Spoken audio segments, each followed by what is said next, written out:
Actualité Gilets jaunes cœur du Var. Avec la participation de deux figures du peuple, Priscilla Ludowski et Jérôme Rodriguez.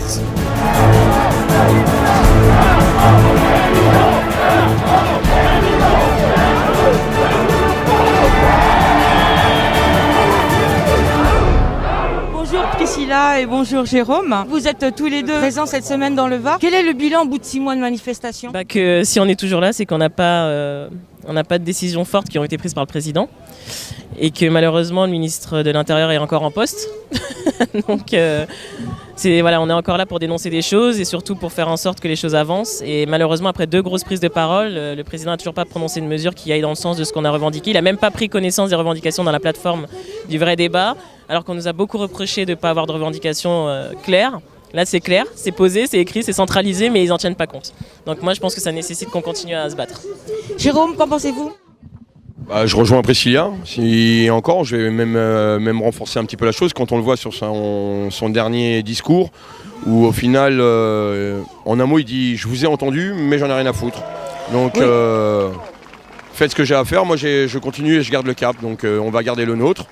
Un discours d'autosatisfaction sur des choses qu'il n'a pas faites, et puis de la fumisterie totale sur divers, comme l'augmentation la baisse des impôts.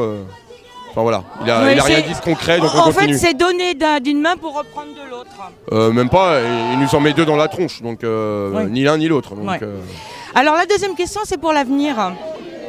Beaucoup de personnes aujourd'hui se posent des questions sur l'avenir concernant les élections européennes. Il y a actuellement 3 listes gilets jaunes qui ont émergé, ainsi que les partis politiques classiques que tout le monde connaît. Quels seraient vos conseils ou consignes de vote ? Alors on n'est pas là pour donner des consignes de vote, en tout cas. Chacun vote en son âme et conscience, d'accord ? Moi, je m'inscris sur un vote anti-Macron. Il faut aller voter, je le dis depuis le départ, sur plusieurs assemblées. Il faut aller voter, il faut lui faire barrage. De toute façon, ça ne va pas nous changer la vie. On sait ce que nous coûte l'Europe aujourd'hui. On sait pourquoi on en est là aussi aujourd'hui à cause d'elle. Donc l'important, c'est qu'il ne finisse pas premier. Après, chacun vote ce qu'il a à voter. On est dans un pays libre de droit et libre de conscience, donc voilà, moi en tout cas, à titre personnel, j'irai voter et je voterai anti-Macron. Voilà, c'est le conseil que vous pouvez donner tout à chacun. Mais chacun est libre de son choix. Voilà. Priscilla, qu'est-ce que vous en pensez ? Je suis d'accord avec Jérôme, pareil, je pense que si on est là, c'est parce qu'on n'est pas satisfait de ce que le président il fait, donc je pense qu'aller voter pour lui, ça n'aurait pas de sens. Voilà, tout à fait. Voilà. Donc on va dire aux gens, votez. Moi je dirais rien du tout, faites ce que vous voulez. Voilà, qui votent pas, c'est eux qui voient ce qu'ils ont à faire, c'est un droit. Mais moi personnellement, je voterai anti-Macron, mais voilà. Après les européennes, pour moi les dés sont un petit peu pipés, donc voilà, que les gens qui ont des meilleures offres à proposer pour la suite aillent faire ce qu'il faut en politique. Moi c'est pas mon domaine, mais voilà, je pense que pour la suite, il faudra se battre encore plus parce que si jamais le président y passe, il y aura encore un deuxième round derrière. Que pensez-vous de ces 3 listes gilets jaunes qui ont émergé comme ça ? Alors moi, je trouve juste dommage qu'il y ait des personnes qui aillent en politique sous le label gilets jaunes.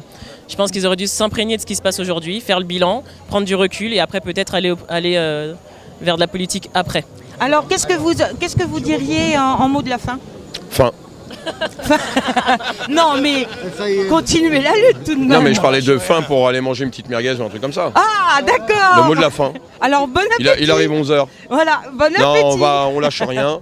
Franchement merci pour l'accueil en tout cas à Toulon. Merci pour l'accueil ici sur le rond-point du Canet des Morts. C'est formidable d'être accueillis comme ça et c'est formidable ce qu'ils ont pu faire en tout cas ici. Ah oui. Et moi en tout cas j'apprécie ce petit tour ici dans le sud. Et merci à tous et c'est une grande famille.